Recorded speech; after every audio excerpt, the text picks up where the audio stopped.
This is a special podcast presentation from 700WLW.com. This is Doc Thompson On Demand. You're trying to navigate those waters of the economy. Nobody wants to do anything that's going to be the thing that completely derails us.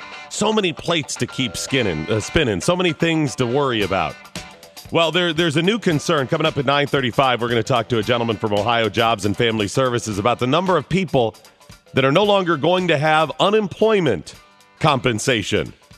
Already had a bunch fall off this year, more on the way. Well, what's that going to do to the economy? Somebody's got to consider that. Now, fortunately, in Ohio, we have a jobless rate that is less than the national average, about 8.5, 8.6 right now. National average about 9.2. Still very, very high. But more people are falling off of the unemployment insurance compensation rolls. And what's that going to do? Well, likely it's going to hurt the economy. We got to get the people back to work. We're going to talk about that at 9:35 and give you the specifics of the deal. Rich Hoffman joins me now. How are you, sir? I'm fantastic. How's life? Things are going well. Now, you may know Rich from the No Lakota Levy, but last night you were out talking about SB 5. Where were you? The Westchester Tea Party has their meetings at the Entertainment Junction, which is up off Tollersville Road. Mm-hmm. And it's a fantastic forum for that kind of thing. So if you're into tea parties and you like that, I mean, they have if you're not familiar with Entertainment Junction, it's they have a kind of an old Westchester kind of entrance to it, which is just like an amusement park, and that's where they have their meetings. So it was a fantastic forum. But I don't normally go there for them. I went last night to the Westchester Tea Party because Sheriff Jones was going to be there speaking on immigration reform. So this was primarily on immigration, but you also did some SB 5 stuff? Yeah, well, the history with Sheriff Jones is he's been a Tea Party favorite. Uh-huh. He's been active and participated in a lot of meetings. He's come to speak at many Tea Party forums, so he's a Tea Party favorite. But as you know, on your show, particularly on Willie's show, he's been anti-SB 5, which is a pro-Tea Party bill. So it was going to be an interesting discussion, and we knew it going into it, and he knew it starting off. And I think he did a pretty good job of fending off the fury, but there were a lot of questions. Well, I wanted to find out what was going on at the meeting last night, what he had to say and what other people thought about it. About how many people did you have there? There were, I think, conservatively about 350, maybe 400. Wow. That's pretty sizable. House. They had to add seats at the end of it. It was packed. They have a very large room there where they build model trains, and kind of a back room, and it's really neat. But it was a giant open space, and it was more than three quarters full. It was really packed. People came from Lebanon, Claremont County, and of course the Westchester people were all there, and it was packed. All right. So first of all, what did he have to say about immigration? What was it? Pretty much same. Yeah, he has a very hard stance. He wants Governor Kasich to do something about it, which I think everybody does.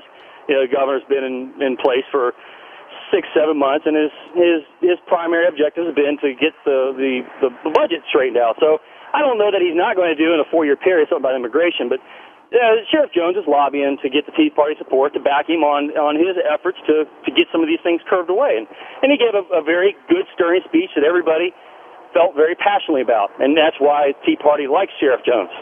But he also addressed SB 5, and he came out and said, I think every one of you is probably for the bill. I'm not, and let's have a discussion. Okay, so what was the discussion? The thing that's it gives him credibility to say, I'm somebody that has been somebody that would normally side up with the Tea Party, but guess what? I don't support SB 5. There's a lot of people that are going to look at that and say, okay, well, SB 5 may be wrong then. This is a guy who's moderate and understands. The other side could say, here's a guy who understands the public sector and is just trying to protect those public workers. Sure, and that's where that's why his position is a particularly dangerous one. I think that's why you see that there's 58% said that they would vote to repeal it. There's a lot of indecision about this at this stage in the game because there's not a lot of facts about it. When the problem with this bill is the police and firemen are included with the teachers. We all know that we need education reforms, but there's that emotional element of, well, we don't, we like police in general. People feel passionately about them, and everybody wants to be safe and secure. And it allows because Sheriff Jones manages his district pretty well. I mean, he's not out; his budget's not out of control. And like he said last night, when I get my budget, if I can't fulfill it, I lay off people. Well, he might manage that situation, but he's the exception to the rule. He's one of the best sheriffs in the country. But the problem is, labor is able to hide behind him and say he's doing it right and he's going to be our spokesman, and then people buy into it.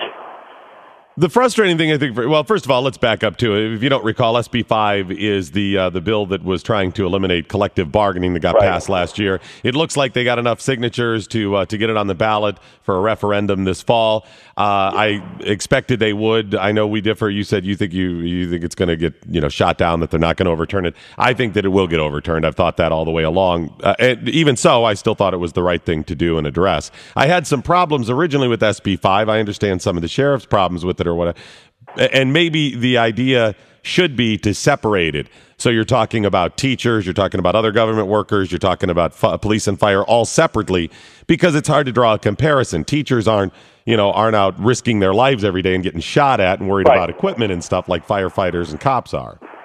Right, and I was one of the first ones to step up there and talk, and my thing was, you've worked with us, we've done things together in the past on immigration reform, and I really like you, but you're against us on this thing that we're trying to get done, and they're hiding behind you, and you're going to be doing TV ads. We know that he's already slated to do TV ads as an advocate for repelling this thing. So our hearts are broken. We feel terrible. And I said, it's a shame that you're being put in this position. And he said, well, they probably shouldn't have put us included in the whole thing. Well, when SB 5 was being written, and I knew some of the legislators that were discussing it, they couldn't just go after teachers. They were caught in a mix there where if you just take the teachers part of it, you have to do all public sector workers and encompass all those. So either way you go, someone's feelings are going to be hurt.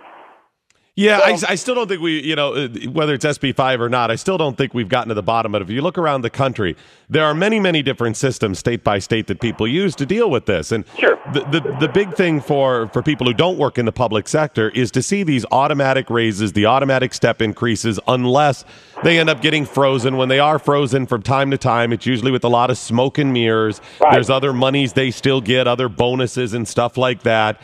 And quite often we've seen that those public workers end up making more than, comparison, and they're not forced to take the same cuts because their budgets are not managed like ours are, where if you don't have the revenue coming in, then guess what? We don't have the money going out.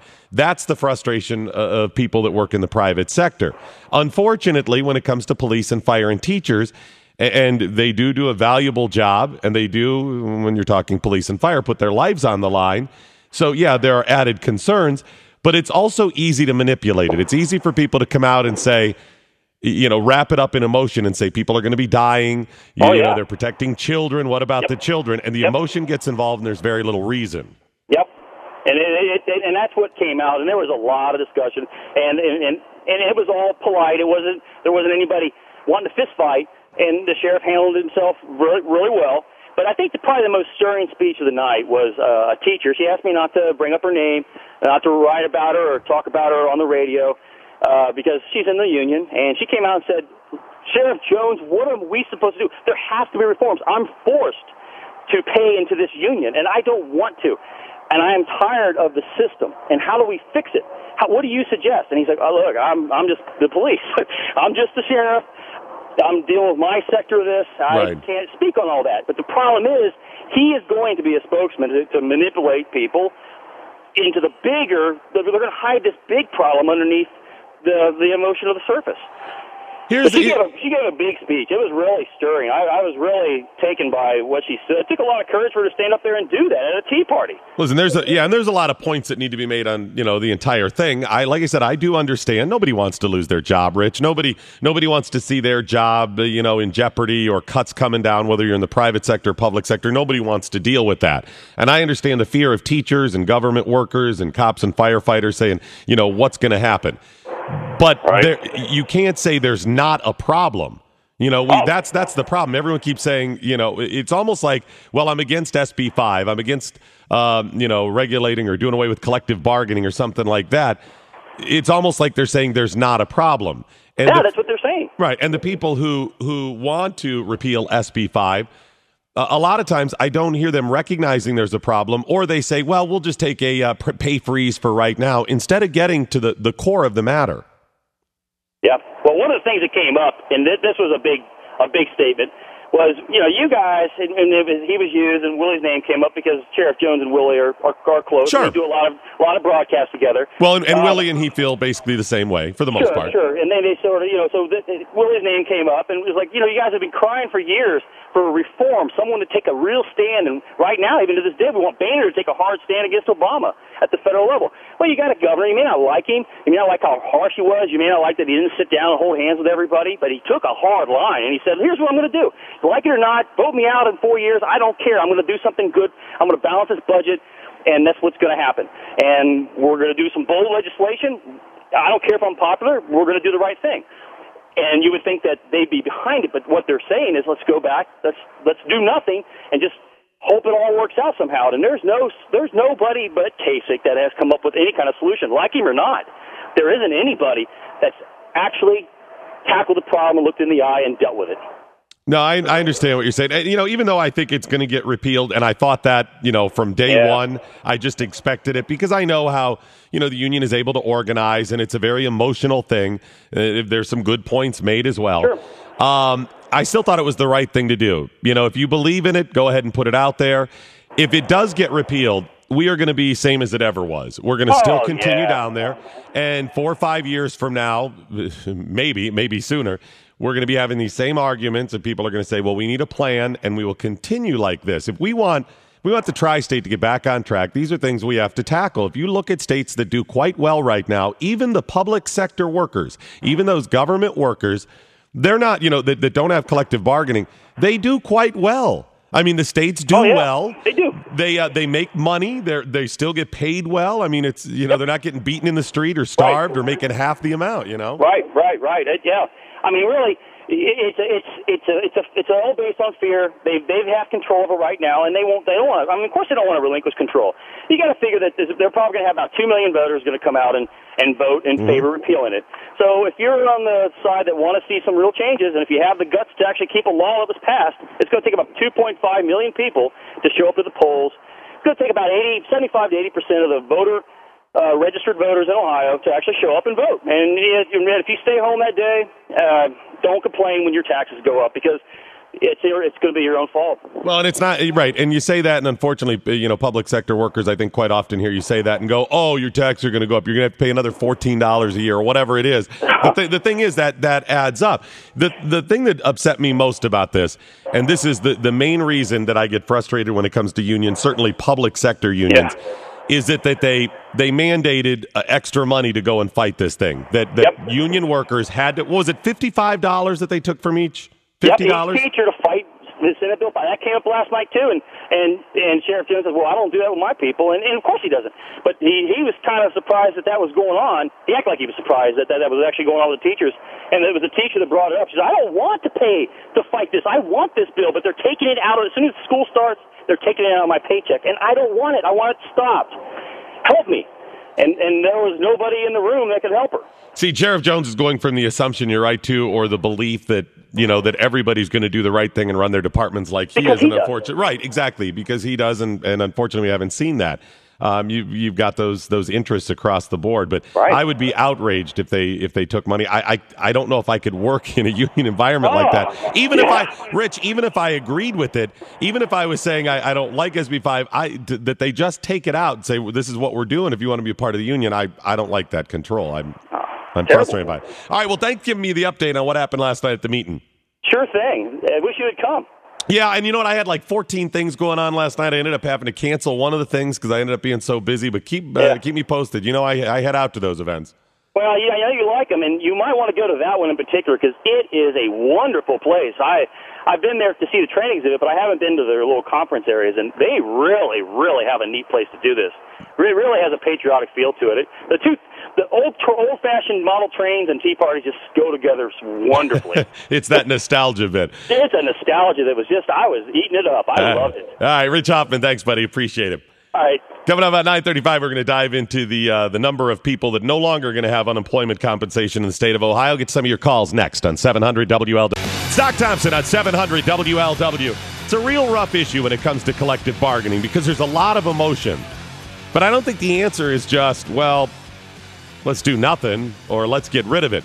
Now, I will give the people that did not support SB 5, I will give them a really credit for some really good points made. Maybe the biggest that it was rushed. It was done very quickly. I mean, they slammed the thing through. And there were some flaws in it as well. I didn't like the idea that you could be a government worker and not being able to speak to your council member or your county commission or something at all. I mean, those are real concerns. I just don't support the idea of collective bargaining across the board. I know, like I said, many states that have it, they do quite well. The government workers are not being screwed. It's not a safety issue. And this is something we are going to have to tackle. So if SB 5 gets repealed, as I think it will, we're still going to have to deal with these issues. We still have to come up with a plan on how we fund all of those things without the political concerns of a union and supporting union bosses. I want you as an employee to make a lot of money. I would love to see you make a lot of money, especially if you're worth it. In Alexandria, Bob, you're on the big one. Bob, Doc, thanks for taking my call. You betcha, sir. Hey, you guys do me a favor and stop adding on to the end of, firemen and policemen that, they deserve their raises because they risk their lives. That's one of the biggest arguments I hear all the time, okay? Mm-hmm. And the thing that's frustrating with that is that, municipalities have set up a pay scale, what they're willing people to do for certain prices, okay, for a certain salary. And if you don't think your job or your life is worth that salary, then don't do it. Go out and find another job. Now, I do agree with you there, Bob. I do agree with you that people make a choice, and you make a choice that you're going to go in the military or something like that. But I do think we do have to take into consideration, if you are doing that job, that you should be paid well for it, especially if you do a good job. I mean, it's like hazard pay has to be factored in. Well, I don't disagree with that, but for guys saying, they should get, it stinks because we didn't get this raise, we didn't get that raise. Well, you know what? I work my ass off every day, and for measly 1.5%, maybe 2% a year. You know what? And if I don't like what I'm doing, I'm going to go out and find another job. But don't throw that add-on there because I risk my life. I should get this and I should get that. That's well. What frustrates me, I don't agree with that. I completely agree with you. I understand what you're saying. It's used politically, Bob, because it sells. And I'm not saying the average cop and firefighter out there. I think a lot of them are quite reasonable. If you talk to them, they're saying, "No, we accepted this job. This is what we're passionate about. We like it." It's used politically quite often to say they're risking their lives. The teachers use "What about the children?" because it sells. I think most people want their cops and firefighters protected. I think they want them taken care of, and I think they understand that there should be hazard pay involved. I think that's quite reasonable. I get your point about the politicizing it, though, and using that. I think when it comes to cops and firefighters, they should be paid well along with the hazard pay aspect, and there certainly should be great benefits as well. Because you are in a dangerous job and there's a lot of possibility for being injured. They should be taken care of. Collective bargaining, I don't think, is the way to handle that. And I use as proof other states. All right, we're getting some more calls coming up. And at 9:35, we're going to get to the actual numbers in the state of Ohio. How many people are going to have run out of unemployment insurance, the number that have already fallen off this year, and how it's going to affect me and you in the tri-state. It's next, 700 WLW.